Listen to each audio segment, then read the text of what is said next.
This week we've got questions on sacred music, shoplifting, we've got a lightning round, and Charles answers, are Americans really infanticidal maniacs?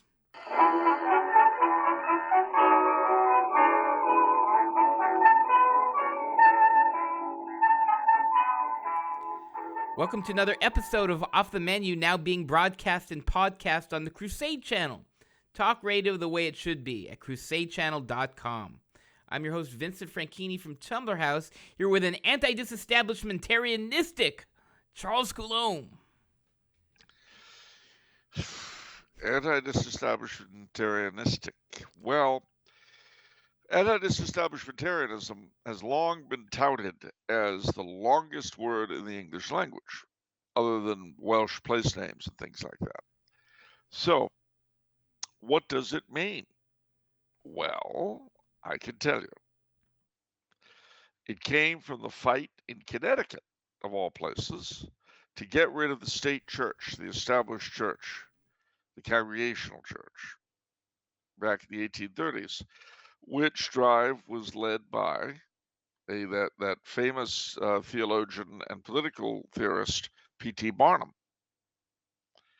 Before he went into the big time, he got out of politics and went into something useful for a career. But a disestablishmentarian wanted to disestablish the state church of Connecticut. Anti-disestablishmentarians were in favor of retaining it.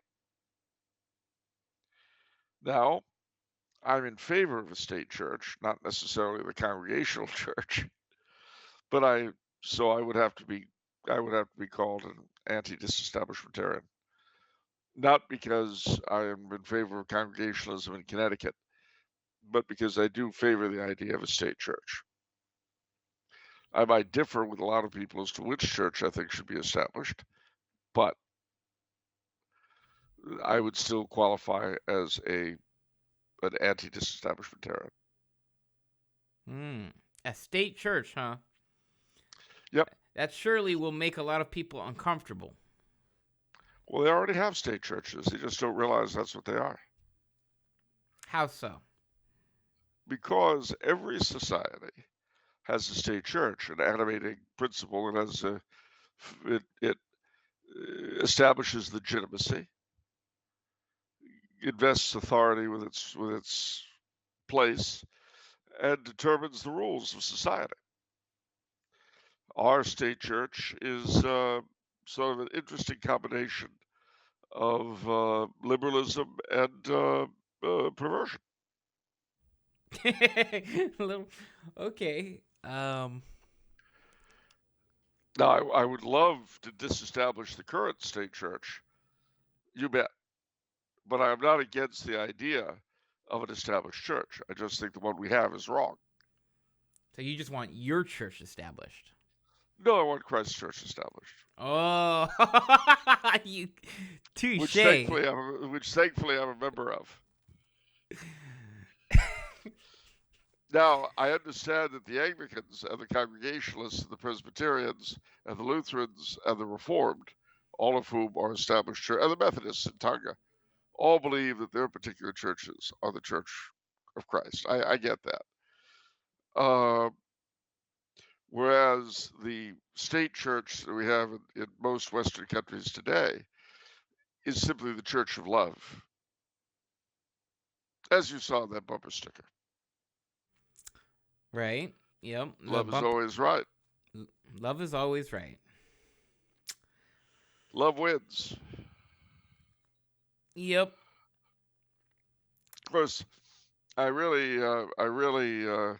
always loved Mike Feight's response to a text I sent him once some years ago. My response was, if love is the answer, what was the question? And his response was, what else can I get for $5?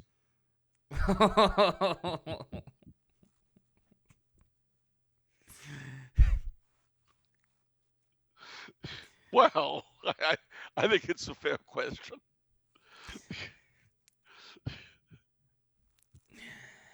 See, all you need is love. Right. I mean, yesterday, not in our time, but in the time of the people watching this on Monday, a lot of our viewers were, I have no doubt, treated to hearing their local priest go on about wearing pink. Uh-huh. Even though we know it's old rose, it's not pink. In fact, your cleaning lady was named after the vestment color. Otherwise, she'd be called pink instead of old rose. That's right. It's her day. It is her day. It's like her patron saint's day. That's why you give her you give her the day off. That's Because right. she always gets Sunday off, so it's not that big of a deal.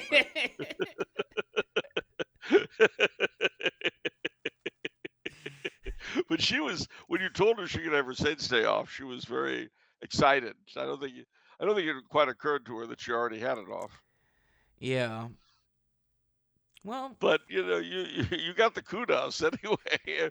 Everybody was saying, "Oh wow, he's so kind," and I kept my mouth shut. So I didn't think it would be politic at that moment to spoil everybody's good time by saying she already has it off. just a little framing, just a little reframe of the Yeah, it's a reframe, all right. If you'd really wanted to do something, you would have given her the Monday off. Kind of like Washington's birthday. Is that, well, is it Washington's birthday this Monday? Yeah, it's always Monday now. Oh, okay. Congress took a lot of the civil holidays, and they dumped them all onto the nearest Monday. The only one there were two they didn't do that to: Thanksgiving and the 4th of July. But Memorial Day, Veterans Day, Washington's birthday, those all got chumped onto the nearest Monday. We celebrate Washington's birthday on President's Day, which is a Monday. It's always a Monday, and not February 22nd, which is actually Washington's birthday. And not only that, I'm so old. I remember when in the state of California, you got Lincoln's birthday off too on February 12th. Okay. Well, and of course, you took them off whenever they happened to fall. And if they happened to fall on a Tuesday or a Thursday, well, that's when they fell. Wednesday, Friday, they fell whenever they fell. But the Congress changed that in 1971. Yeah. Okay. I don't know what you want from me, Charles. All I can say is that the President of the United States does not have a chaplain, but the Senate and the House of Representatives do. Did the president used to have a chaplain? Nope. That's because across Lafayette Square is St. John's Church, the Church of the Presidents. Although they have had religious services in the White House. Have they? What have they done? In the East Room. Yeah, what did they do? Billy Graham conducted some services there for Richard Nixon, and President Lincoln had seances. Oh, that's right. I remember you saying that. Yeah. Those are kind of religious services, I guess. Not my religion. Again, I wouldn't want spiritualism to be the established church. That'd be or weird. Mormonism. Oh, you think? Yeah, you think it would be weird? A little weird, man. I could see California going for it, though. Yeah, I could too. I could see. I mean, I'm old enough again to remember the age of Aquarius, when the tarot was everywhere and the crystal balls, and I mean, California was really feeling it in the '60s. Feeling the vibrations. Good vibrations. Very good vibrations. So trying to break on through to the other side. The state came very, very close. Very close to what? Breaking on through to the other side. What do you mean? I mean, the whole state we had a coast consciousness, and there were more UFOs being seen. There were more prophets of various kinds. I mean, uh, the words of the prophets were written on the subway walls and tenement halls. It was, I mean, it was an amazing time to be around. There was street corner prophets everywhere. Quite something. I mean, even the Lemurians on Mount Shasta came forth. The UFOs were everywhere. Bigfoot was coming down out of his mountain fastnesses. Wait, what mountain did he live in? What, the Lemurians? No, Bigfoot. Oh, I say coming down out of his mountain fastnesses. He lived in several mountains, in the montane forests mostly. Okay. Look at Bigfoot, Northern California. You'll see it all there. Okay. All right. All right, Charles. What's new? Well, what is new? I'm glad you asked me that. I have in front of me, as you know, a week from today, we will be doing the show from the Green Isle Hotel. At least I will be. You won't, but I will. I'll be doing it from the Green Isle Hotel in beautiful Dublin, Ireland. So here is my forthcoming itinerary for the Three Kingdoms tour. Oh, and thanks to Oliver in Peterborough, and thanks to Alexander Voisin in Norfolk. Keep in touch, guys. I can't promise anything. I'm really keen on Peterborough Cathedral simply because I'm keen on Catherine of Aragon's tomb. And I'd love to go back to Walsingham, but I'm not the only one on this adventure. There are a number of people to be met. So some of it's going to be flying by the seat of the pants. But anyway, Ireland from March 16th to the 24th, around Dublin, Cork, and Belfast, as well as points in between. Belfast is where we shall be for Palm Sunday.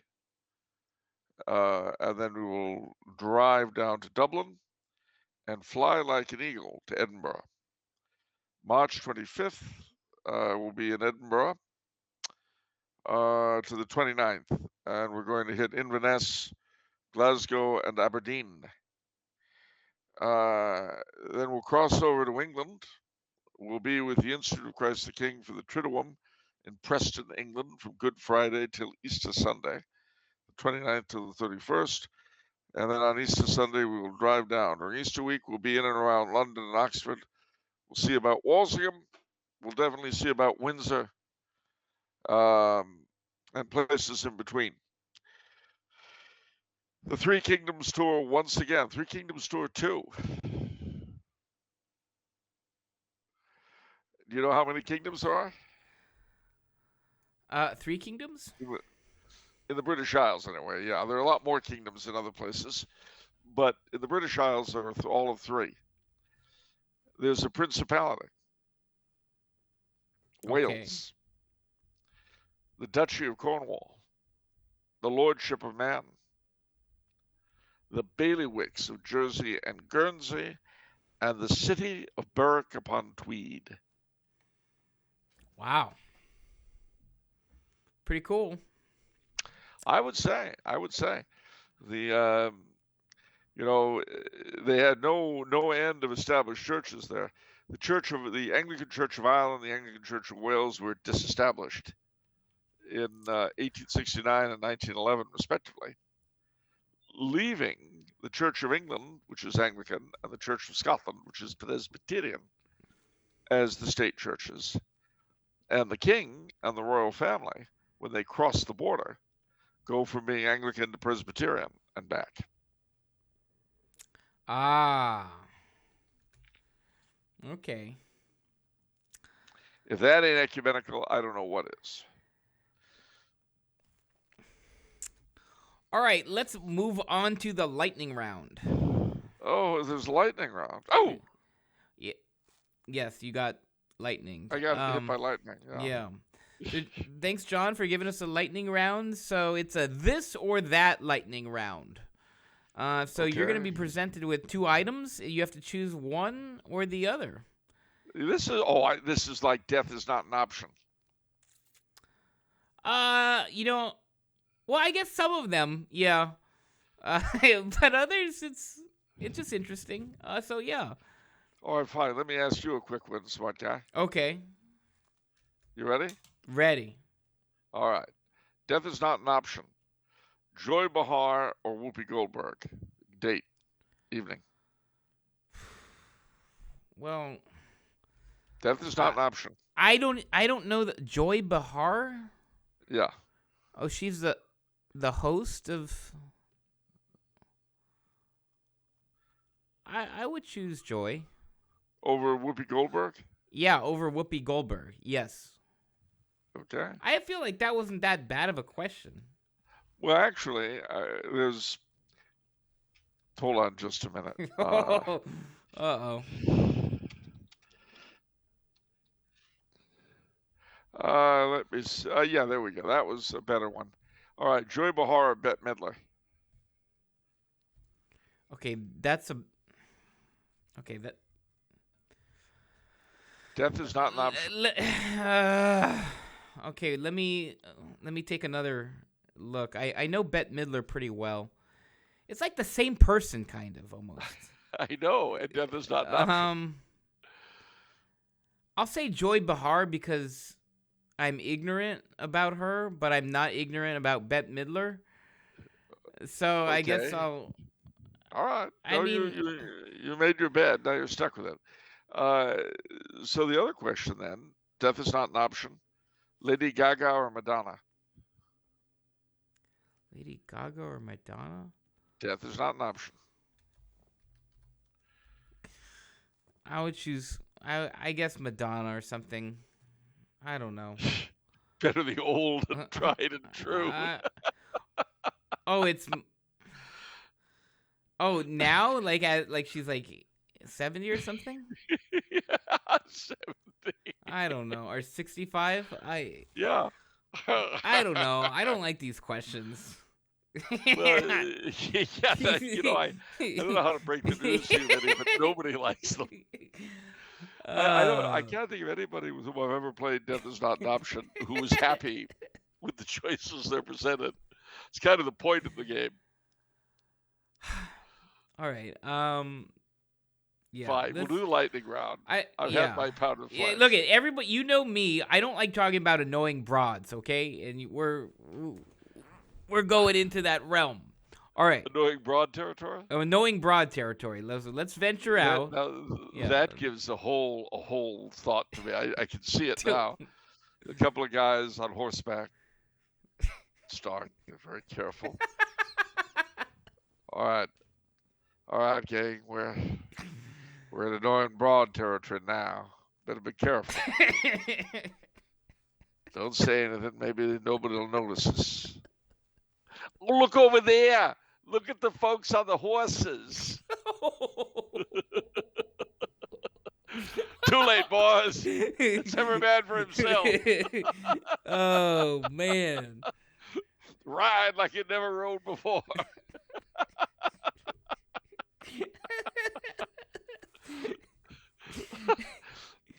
I'll hop in my Porsche and cut one of them off.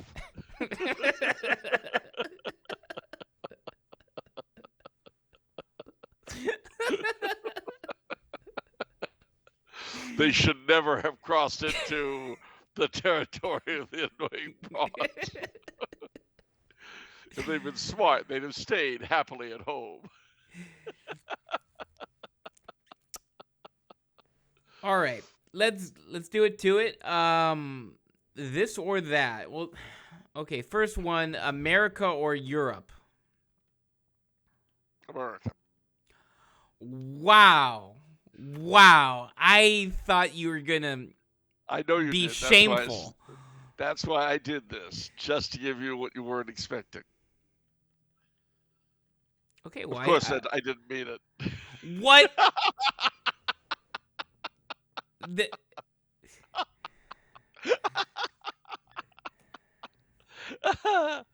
You didn't say I had to tell the truth. America, what's next? Wow, I'm just saddened and disheartened, and well, you should never have ridden in with those annoying cars. You wouldn't have been chased by A Banshee and a Porsche. All right, New York or L.A.? New York. Well, I'm glad you're being disingenuous. All right. Robber Baron or Captain of Industry? Robber Baron. Jefferson or Hamilton? Hamilton. Teilhard Desjardins or Ronner? Oh, that is death is not an option. Teilhard de Chardin. Okay, yeah, I could see that. The Beatles or the Rolling Stones? Beatles. Yeah? Yeah. John Lennon and company? Yeah, I'm aware of who they are, and they're all but one of them are dead. So we don't have to deal with Mitch Jagger. We still got Mick Jagger and what's his face, the guy who can't die. Keith Richards. That's the one. The man who's going to inherit the world the cockroaches leave behind. All right. I like the line about him. They had a picture of him, and he says, "COVID-19. We used to smoke that during the 70s." All right. TV or movies? Movies. Athens or Sparta? Athens. This is an interesting one. French Revolution or American Revolution? American Revolution. Why? Less bloody. Horrible, wrong, but less bloody. Aquinas or Augustine? Augustine. 50s fashion or 60s fashion? 50s fashion. 50s music or 60s music? 50s music. Harvard or Yale? Harvard. Why?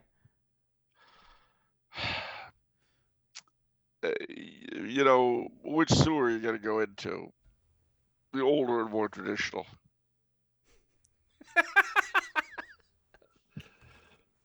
Okay. Yeah, okay. Cambridge or Oxford? Oxford. Why? Because Oxford was the Tory college. You had the medievals like Roger Bacon, Robert Grosseteste, and so forth there, and then it was a recusant center after the Henry broke with Rome. It was a center for the Cavaliers. Charles I made his capital there during the wars. It was a Jacobite stronghold. The Oxford movement Newman and Pusey and the rest of them came out of there. And of course, it's where the Inklings were.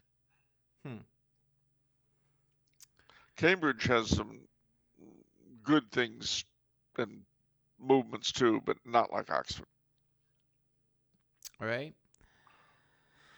Pepsi or Coke? Coke. Dogs or cats? Say that again? Dogs or cats? Dogs. I like cats, but... Glazed donuts or chow mein sandwiches? Chow mein sandwiches. Are you serious? I added that in at the end. No, I'm not serious. But as with the Europe versus America, I reserve the right to lie. Okay, well that's fine then. Okay. All right, thank you, Charles. That was a fun one. Let's do some questions. First question is from Kevin, who says, "Greetings again, good Charles and Vincent. This question is for both of you. Many resolve to reduce their consumption of secular media during Lent, including music. Are there any albums or recordings of sacred music you turn to for a more prayerful Lent?"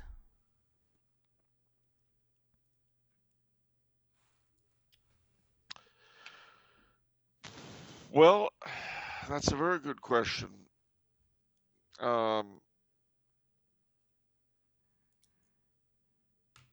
Lenten music, is by its nature, there's not all that much of it. O Sacred Head Surrounded, things like that. And I like the Good Friday music, believe it or not, from Parsifal, Wagner. Yeah.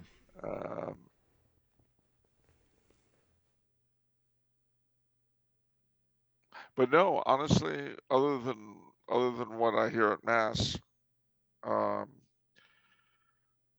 don't really. Christmas and Advent are my big musical, sacred music things. Easter, I mean, people go gaga over Bach's Passion, and it's good, but you couldn't take a steady diet of it. I mean, we just don't have a lot of English Lenten songs that bear constant repeating. I mean, I can hear O Come, Emmanuel almost in an endless loop. Yeah. The Lent just doesn't have anything like that, to my knowledge. I don't know if he's asking for Lent specifically, I mean, at least for me, the whole range of Gregorian chant, I think, well, at least for me, maybe I'm superimposing onto Kevin, but I mean, for me, it's like just Credo number 1. What I use actually is Spotify, and Spotify is really great for discovery because you get a couple, you start putting some songs together for chant. I've got the Miserere, Salve Regina. A lot of people different do these, so you kind of get to pick your favorite version.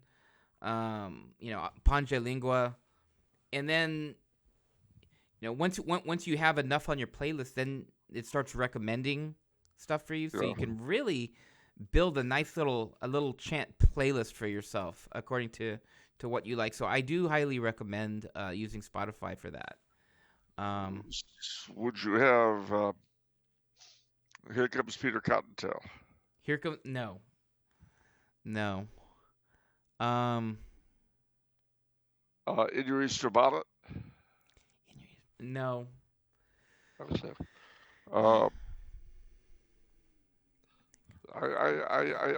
Were you there?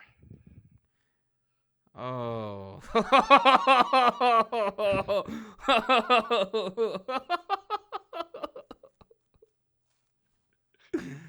Oh, that's one of your favorites, huh? Well, it sure is something. It sure is something. Okay. All right. A question from Kyle, who says, my question for Charles is as follows. In a previous episode, you mentioned that it was legal to steal food to avoid starvation. I think you did. Did you? Yes.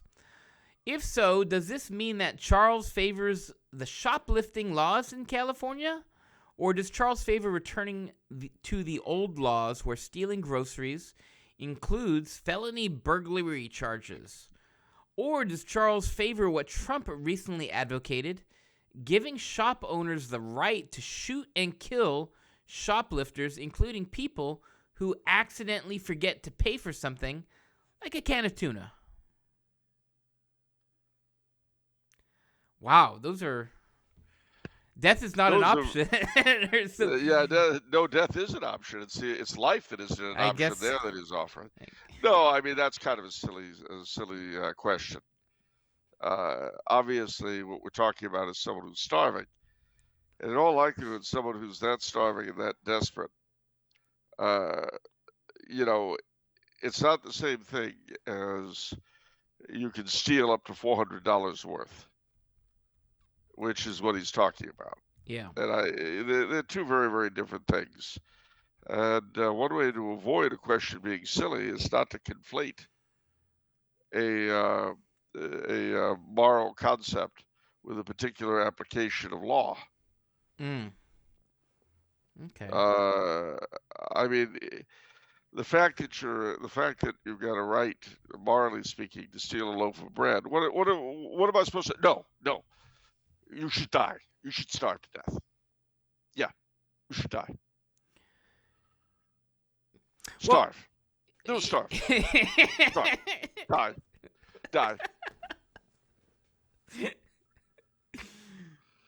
Just die. Well, it's kind of there was a little bit of a discussion in our patron community over this. I remember Helvitio. I'm pretty sure Helvitio said, I don't know how many people in America are really starving. Of course. I mean, and again, the whole point of the thing is, it's not immoral to steal a loaf of bread if you're starving. Yeah. There's a big if. Yeah.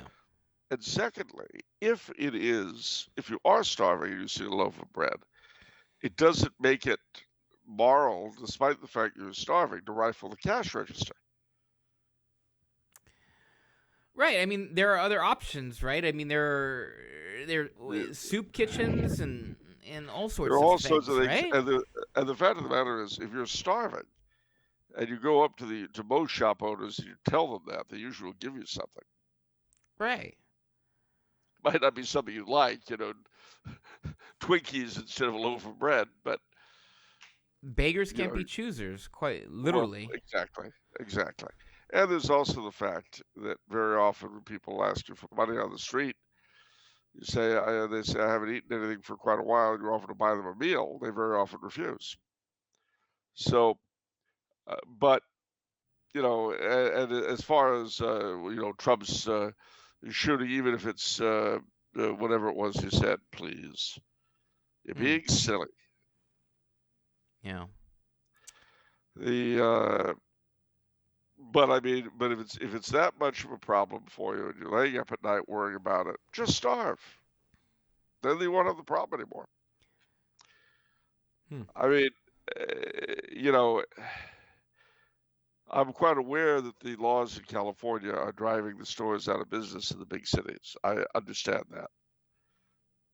But saying that someone has the right to steal a loaf of bread as he's starving is not the same thing as endorsing theft.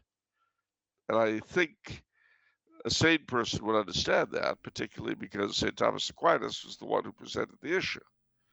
Right. And I don't think he was endorsing shoplifting. I don't think he was even endorsing decriminalizing theft of goods less than $499, which is what the California laws are talking about. But if you think that's what it's about, then reread the Summa with that in mind, and I'm sure you'll get a very interesting answer. You can send it in the next time, and we'll read it aloud. Okay. I hope you were being funny and not serious, sir, because if you were being serious, you really misunderstand the whole thing. All right. Question from Helvitio, who says, Charles rather frustrates me with his insistence that Americans are infanticidal maniacs. I don't know whether he insists on being melancholy or thinks that peoples of Idaho, North Dakota, South Dakota, Oklahoma, Texas, Missouri, Arkansas, Louisiana, Mississippi, Alabama, Tennessee, Kentucky, Indiana, West Virginia, and South Carolina, places which have banned abortion, are not American. Other states like Arizona, Utah, Nebraska, North Carolina, Georgia, and Florida limit the window of time to commit this evil and put steps in place to dissuade the mother from going through with the murder. America is not confined to Yankeedom. If it is, they should let us go this time and acknowledge that we were never of their number in the first place. Charles, your thoughts? Well, to the degree I have any,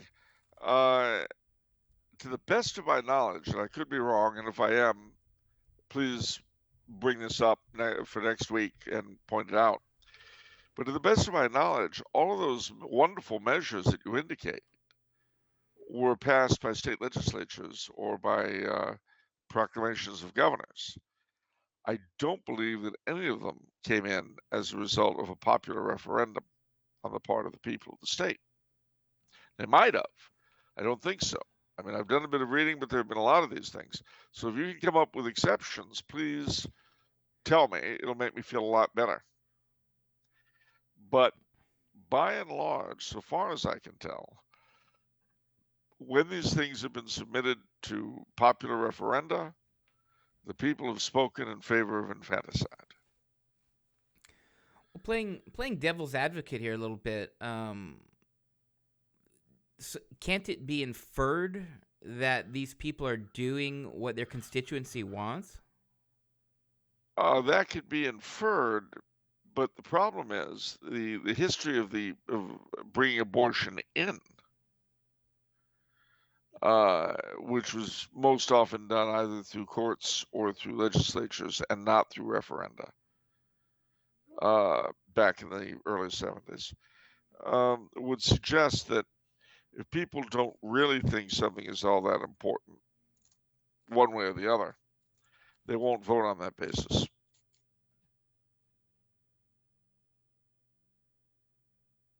In other words, I mean, I'm glad that pro-life people get elected in these places. Don't get me wrong. I thank God for it. What I'm saying is, my suspicion is that if it were left to the people to vote yea or nay on a pro-life amendment, they would vote no. But I could be wrong. There have been several amendments passed, but I don't know how it was done, if it was a referenda or what, that declared that there is no right to abortion in the Constitution of the state. In other words, it wasn't an amendment banning abortion to the Constitution. It was an amendment saying that there is no right to it in the Constitution, i.e., throwing it back to the legislature and the people.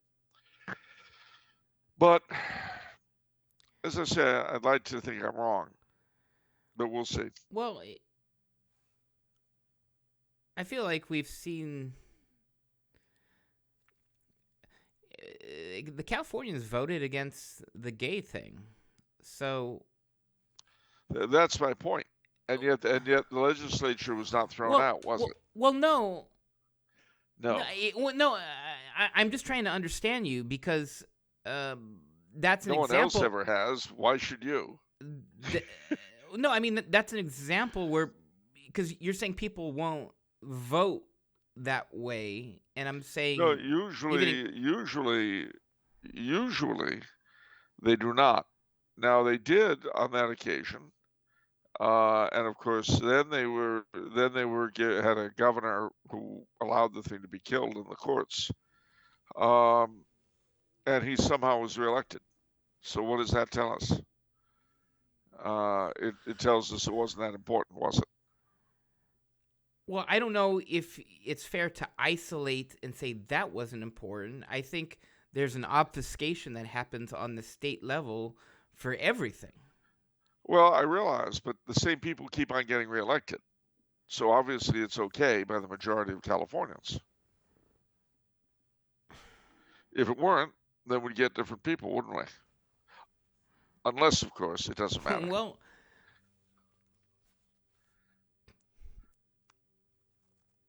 I mean, now here's a question for you. Okay. If Proposition 8 was put up again, do you think it would pass? I feel like there's no winning with you in a little bit, to be honest, because you're saying, oh, well, they passed this vote, but they're electing the wrong people. So down, you're hard on the voters for electing the wrong people. Well, how come you're not giving the states that Helvetia acknowledged credit for electing the right people? All right, fine. I've got the credit for electing the right people.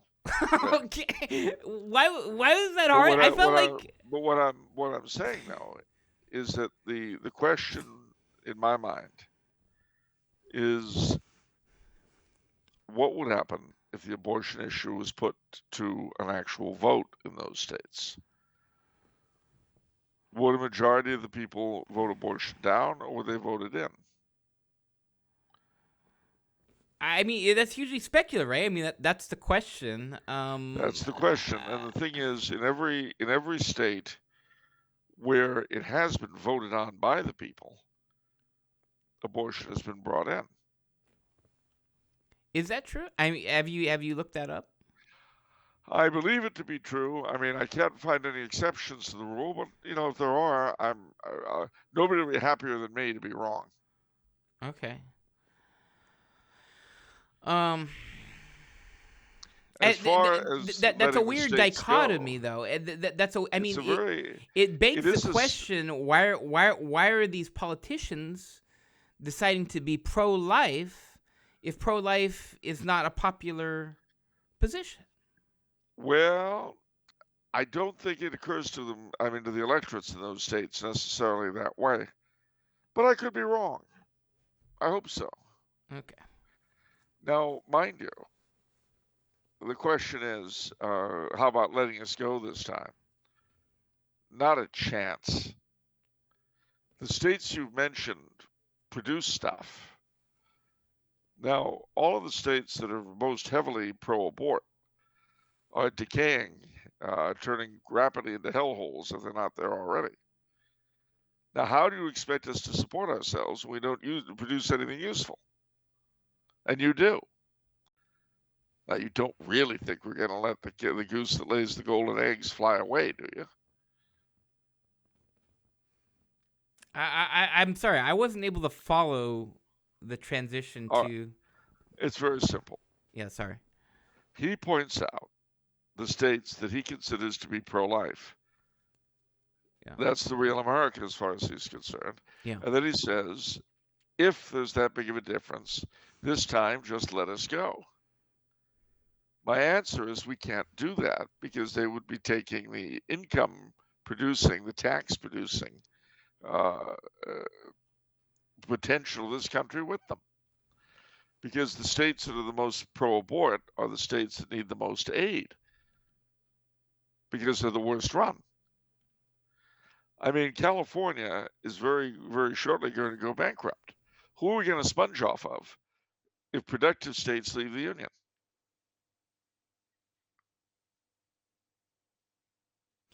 Well, yeah. Yeah. Now, that doesn't make any sense, does it? Let me put this another way. Let's say that I produced nothing and you paid all my bills on a regular basis. Yeah. And then one day you said to me, I don't really like this arrangement. You're getting everything out of it, and I have to pay for two people, and I have to slave like a dog while you sit there, drinking Coke. Would I be willing to end this arrangement? The answer is hell no. Yeah. If I'm the parasite and you're the producer, don't expect the parasite to let the producer go. That's very silly. That's not how it works. All right. I mean, have you seen those caterpillars that get laid with wasp eggs? Yes. You ever seen the wasp eggs suddenly get this feeling of conscience? They all hop off the caterpillar. No. You ever seen that? No. No. Okay, let's try another version then. Have you ever seen a bunch of termites leaving a house because they don't want to eat all the wood? No. No. But we're humans. We transcend animal behavior. We do? Yeah, we're capable of change. We have free will. That's true. That's why love is always right. But no, I mean, the fact is that those states that he names are the ones that produce most of the stuff.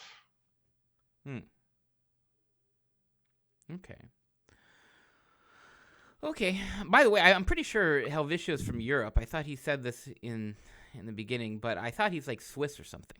That would make sense because Helvetia is Switzerland. Yeah. So in Latin. Yeah. Okay.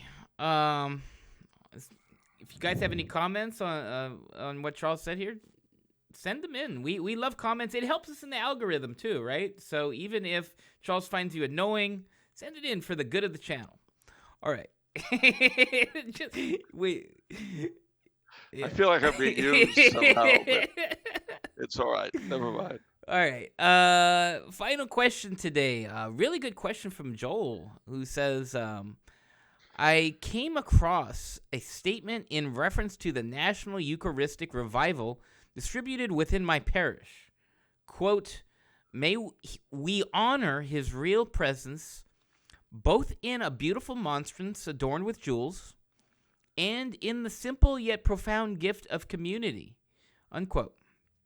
It frankly surprised me. Is this honestly a balanced application of living out our faith? If not, how? If it is, could you explain? Well, it's like an old saying, um, you dare not adore Christ on the altar if you ignore him in your fellow man. There's a certain truth to it, but it tends to be exaggerated. And in fact, in my day, when I was a kid, there was no adoration. There were no monstrances. Uh, because after Vatican II, they said, oh, well, Christ is in everyone, God is everywhere, blah, blah, blah, blah, blah. And I remember the late and much lamented Bishop Stephen Blair declaring that there are people in the church today who are trying to get the church off on the wrong foot by exaggerating the presence of Jesus in the bread and the wine. And he said, Christ is not among us to be adored. He's among us because he redeemed us. Well, okay.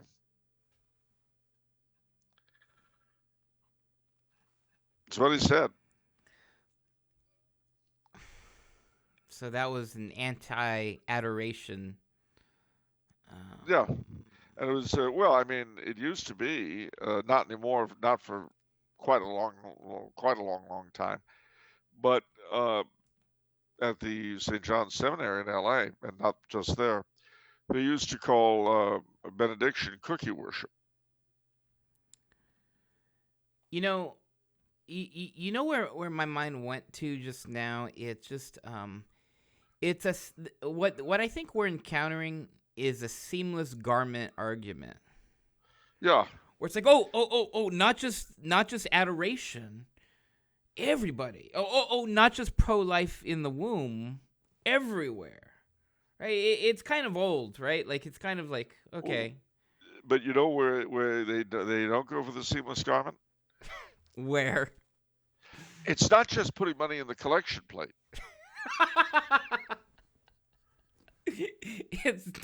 It's giving money to the beggar on the street. Oh. It's giving money to the bartender. It's giving tips. It might be more Christian to give a big tip to a waitress at a Howard Johnson's than to put a lot of money in the collection plate. That might be more Christian, more of an expression of your love of the church.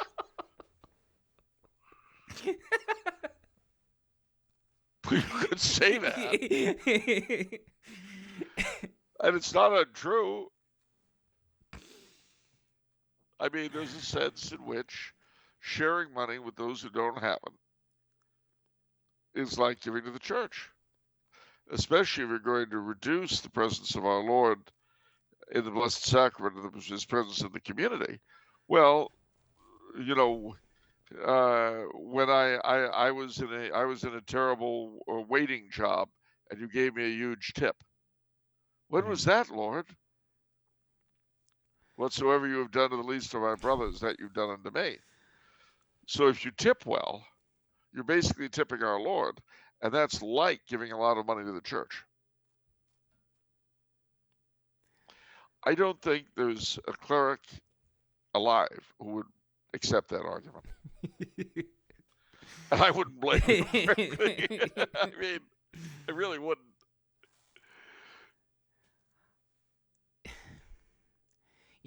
Saying Christ didn't come to be adored, he came to redeem. I feel like that hides a little bit. I mean, it's already egregious, but it hides a little bit because adoration, and that's a little more complicated.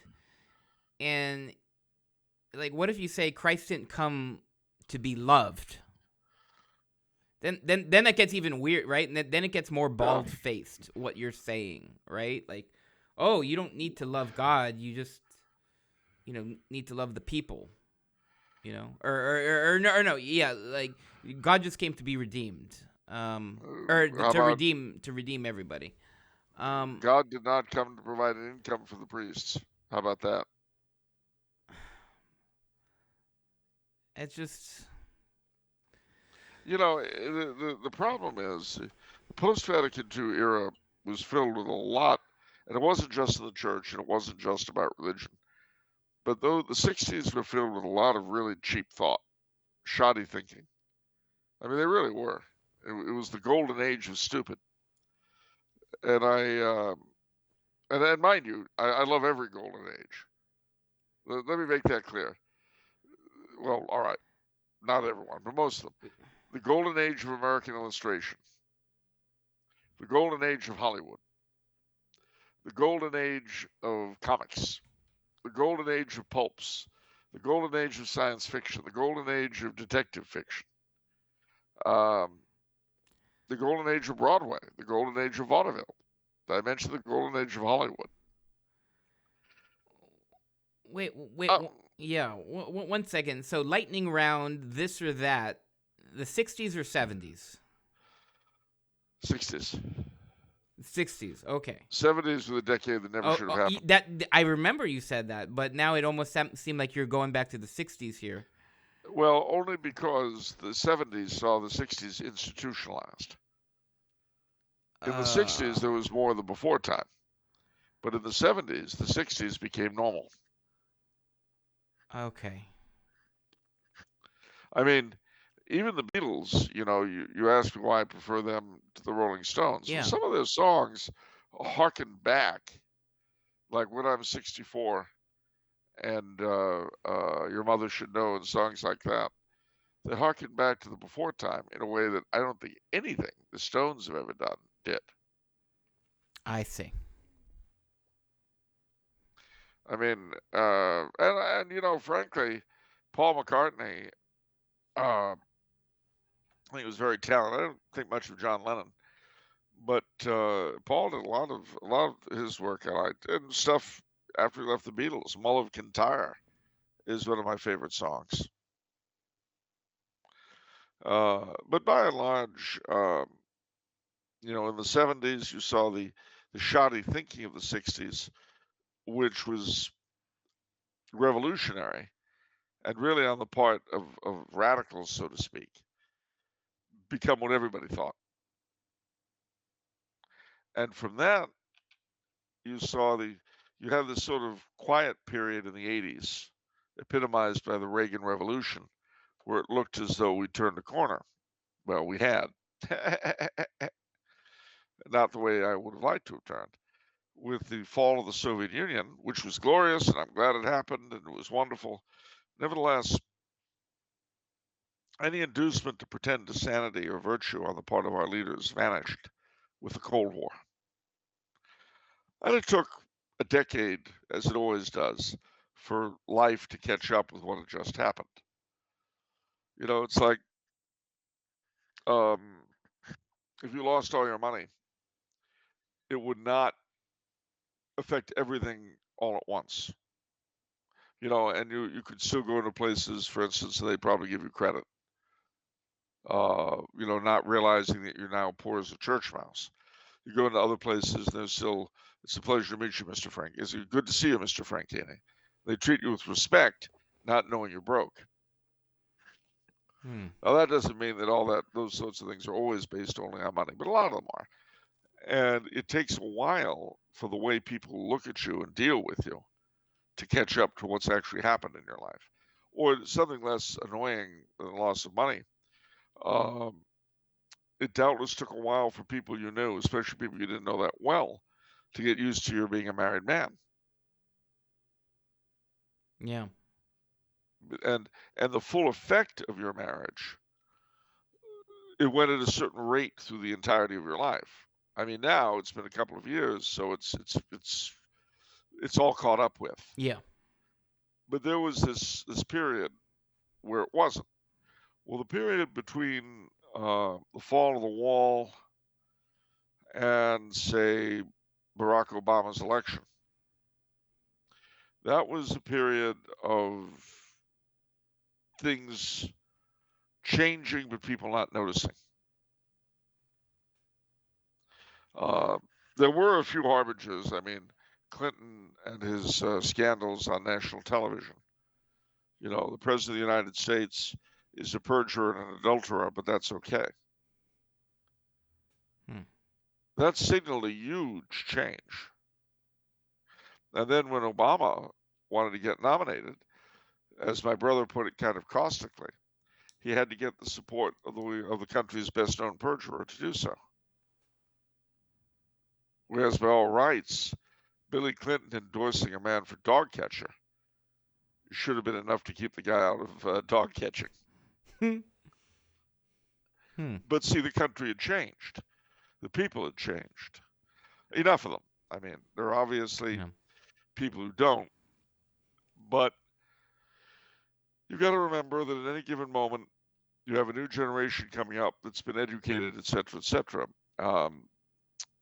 30 years ago, my brother used to say very caustically, just think, every day, hundreds of World War II veterans died to be replaced on the voting rolls by the products of government schools. That has its effect, because the government schools then were crap, and now they're whatever is less than crap.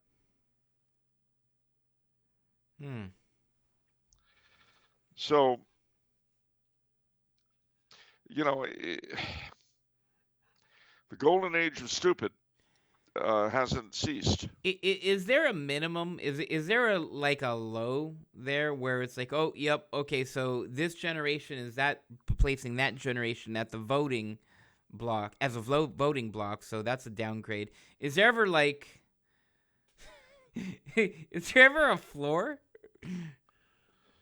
Of ever what? Like a floor, well, plateau. It's only up here, well, it's only up like a subsequent generation is actually a higher. It's like a good, right? Like let's say, for example, okay, so the baby boomers are going out, right? So I mean, is that the floor? We're not leaving. No. Okay, so you're all slowly gonna croak. But so yeah, I mean, that's, I think, a fair question, right? So it's like, do the millennials or whatever comes after the millennials, are they going to be better than the boomers? That is a question that I can't answer. You see, that's almost a sign of hope, because you would think, well, yeah, based on the level of education, you would think it would be worse almost, or something. You would, but the problem is there are so many imponderables here. One thing is that bolts from the blue often change things. The way 9/11 did, the way Pearl Harbor did. Those bolts from the blue can sometimes turn things around. The question is, how far down can we go? And the answer is, I have no idea. Do I see signs of hope? I sure do. I honestly can tell you that we would not be doing this podcast if I didn't see signs of hope. And by that, I don't mean to say that this is the center of a great movement that's going to go throughout the land. It's not what I mean at all. It's not. Yes, from the red hills of Georgia to the cold waters of Puget Sound, and from the potatoes grown in the Aroostook Valley of Maine to Caesar's salad in Tijuana. This great nation of ours. No. But I do think I see in elements of the young people some more intelligence than my generation had here and there. Certainly, in some places, among some of them, higher aspirations, a desire for a morality, and a desire for a faith that they themselves may not have ever known directly, a desire for family that they may not have ever directly experienced.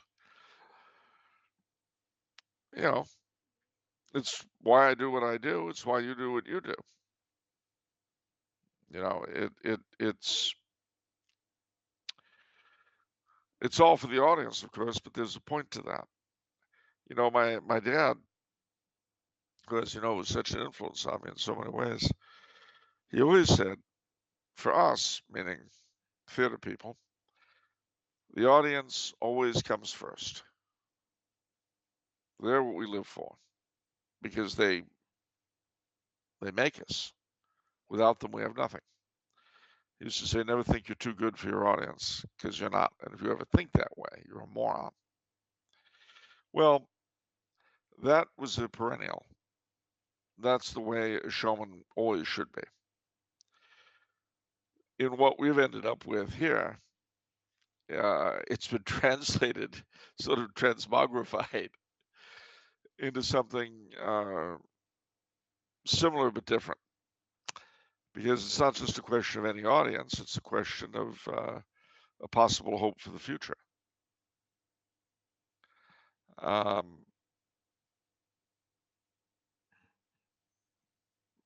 again, one says this, you know, you asked me during the pre-show about how I was feeling, you know, and being in 63 and all that.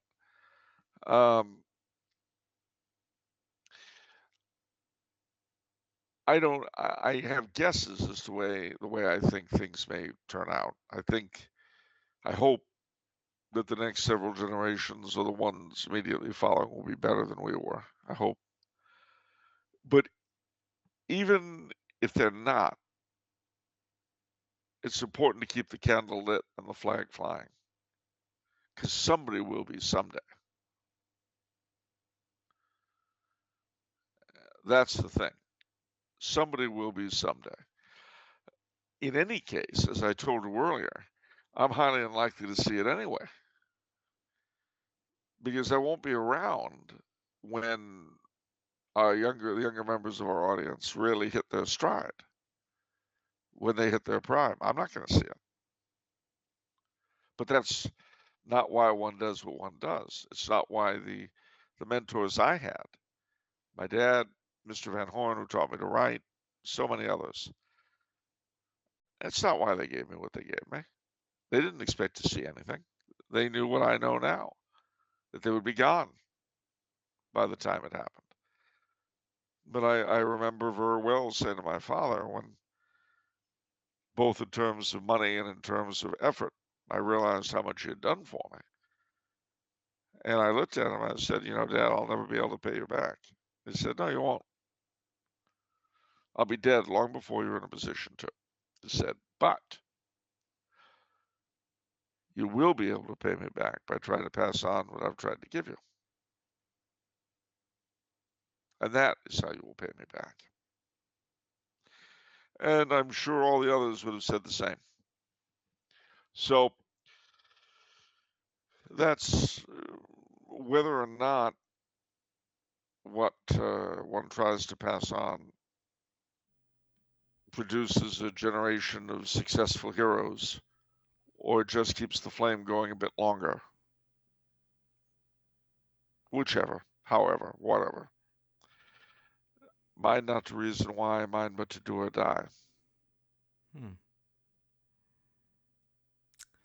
Yeah. That reminds me, this is kind of random, but I also We do random. we do random. No, that's one of my favorite part of the Tolkien movies. I don't remember it from the books, but the Tolkien movies, the beacons, the mountain system with the beacons, the lighting of the beacons. The lighting of the beacons. I don't know if anyone else has done this, but for me, you think about that and you think about the reality of that and you put yourself in the situation, like, who are these people?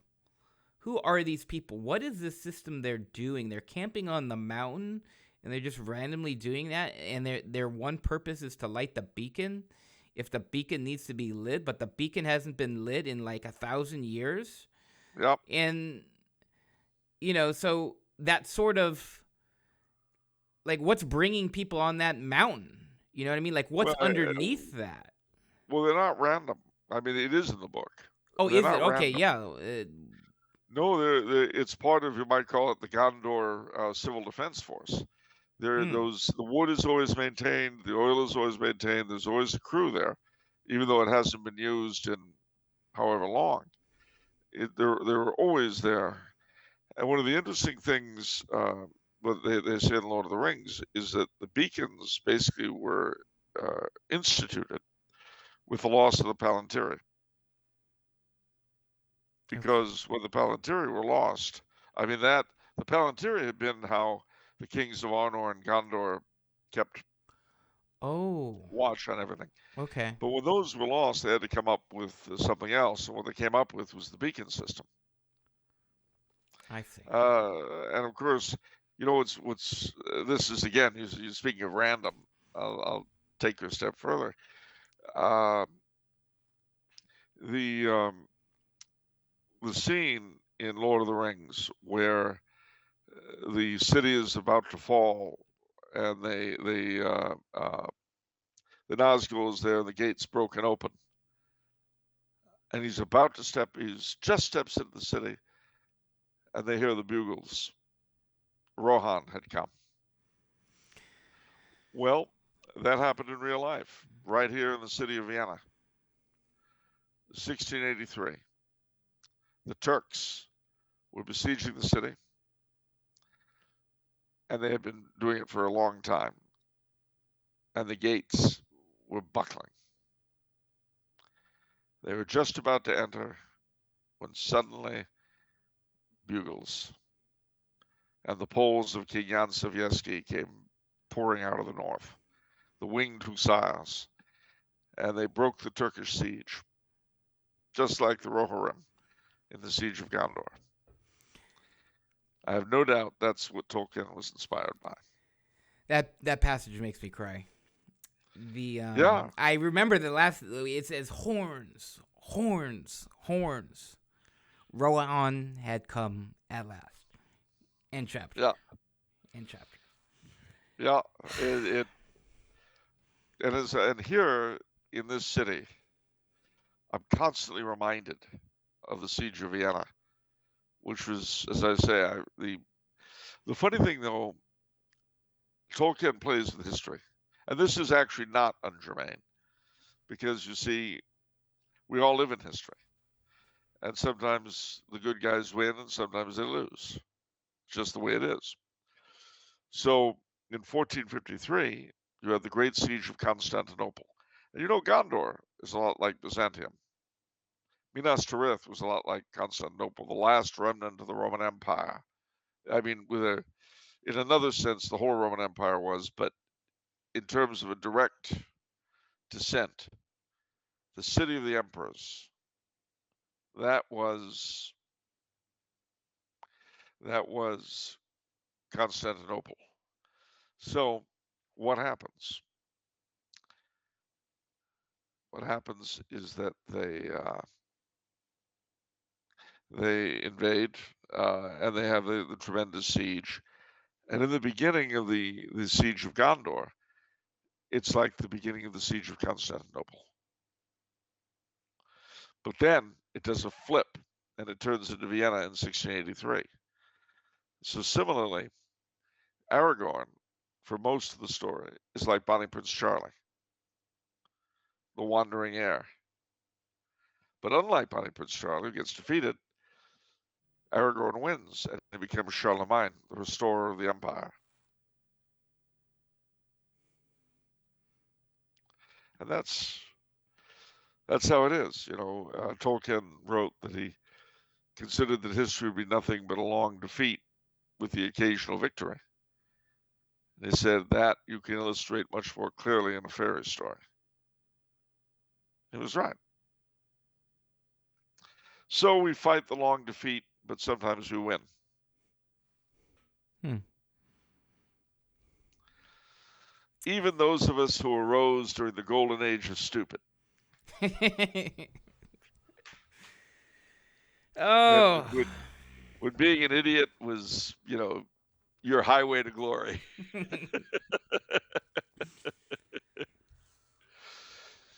All right. right. Well, that's any closing words, Charles? Well, yes, yes. We are, as you know, by the time they'll see us, they'll have seen Pretty in Pink at Mass. But then they're going to be getting ready for next Monday, which will be the day after St. Patrick's Day. Oh, that's right. Yeah, I'm No, I jealous. gotta You're gonna point be in out, Ireland on St. Patrick's Day. I'm going to be in Dublin in St. Patrick's Day. No, I want you to understand worse yet that it's going to be a Sunday. Now, I normally take St. Patrick's Day off of my Lenten routines, but I take Sunday off too. And sometimes people will get annoyed with me for taking St. Patrick's Day off. But you see, they can't this year, can they? No, indeed, they can't. No, indeed. No, indeed. But you know, if it makes you feel the slightest bit better, Chief Clancy and the lads, they'll be having a St. Patrick's Day party at the at the police station to beat the band. Oh, they'll be singing Galway Bay. I can tell you the Jamesons will flow like buttermilk at the Arcadia PD. Beautiful. And all of your malefactors and other breakers of the law in Arcadia, you try anything on St. Patrick's Day, boyo, they'll hand your head to you, quite literally. So I'd stay away from Arcadia on St. Patrick's Day if you've got murder or mayhem on your mind. The last thing you want is to be pulled over by an Arcadia PD squad car on St. Patrick's Day. They won't appreciate being dragged out to their snug little office there. I can just see it now. What are you doing then? Well, officer, you were drunk driving, weren't you? Get out of the car. But officer, so you got whiskey. Officer, it's your whiskey. It's in your hand. Now look here, Clancy. Look, Seamus, look here. The man had a 3/4 full bottle of Jameson's right in the front seat. You had it in your hand when you opened the door. So now you're talking back to the lie. Where's me billy club?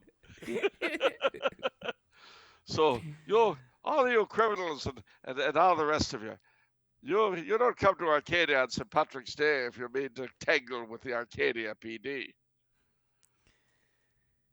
Now, mind you, on the other hand, if you've come to celebrate a good St. Patrick's Day, you come to Arcadia, you go to the first tavern or the first cabin or someplace like that. Well, sure, you'll be as welcome as the leprechauns in May. But if you come to Arcadia with any kind of criminal activity on your mind, you'd better turn around and go back. It won't be tolerated on St. Patrick's Day.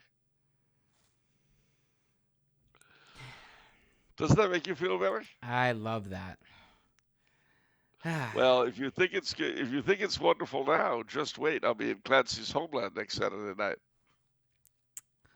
Alrighty. Well, I will be podcasting from Erin's Green Isle, from the 4 provinces, the 4 green fields. Yes, indeed. I'll meet with Nappertandy and I'll take him by the hand. Indeed.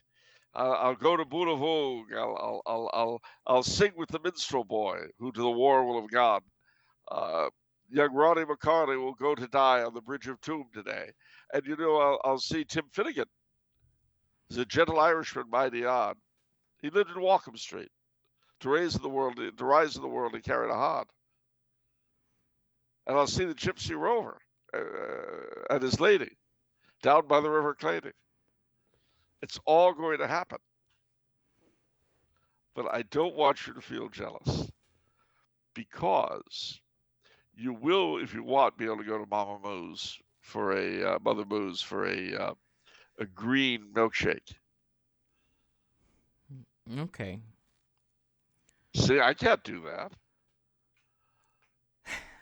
All right. With that, if it's Monday It's off the menu.